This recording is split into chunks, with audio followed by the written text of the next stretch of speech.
અહેમદાબાદ મિત્ર ન્યૂઝમાં આપનું સ્વાગત છે। દેવગઢ બારિયાના ગાનપુર રોડ વિસ્તારમાં આવેલા લક્ષ્મીનારાયણ નામના MRF ટાયરના શોરૂમમાં અચાનક આગ ભભૂકી ઉઠી। જોત જોતામાં જ આગે વિકરાળ રૂપ ધારણ કરી લીધું હતું, જેથી ધુમાડાના ગોટે ગોટા જોવા મળ્યા। ભીષણ આગને પગલે આસપાસના વિસ્તારોમાં અફરાતફરીનો માહોલ સર્જાયો હતો। ફાયરની ટીમ પણ ઘટના સ્થળે પહોંચી હતી અને મહા મહેનતે આગ પર કાબૂ મેળવ્યો હતો। આગ પર કાબૂ આવી ગયા બાદ તમામ લોકોએ રાહતનો શ્વાસ લીધો। દેવગઢ બારિયામાં MRF ટાયર શોરૂમમાં ભીષણ આગ લાગી હતી। શોરૂમમાંથી નીકળતા ઘેરા ધુમાડાના ધોટા સ્થાનિકોએ તાત્કાલિક નગરપાલિકાને જાણ કરી।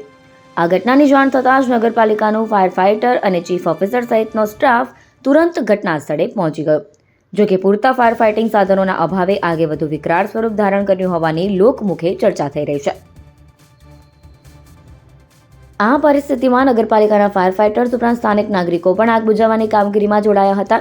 ઘટનાની જાણ થતાં દેવગઢ બારિયા પોલીસ સ્ટેશનના PSI સહિતનો પોલીસ સ્ટાફ પણ ઘટના સ્થળે પહોંચ્યો હતો અને પરિસ્થિતિ પર નજર રાખી હતી। સદનસીબે ફાયર ફાઇટર્સ અને સ્થાનિક લોકોના સંયુક્ત પ્રયાસોથી આગ પર કાબૂ મેળવવામાં સફળતા મળી હતી।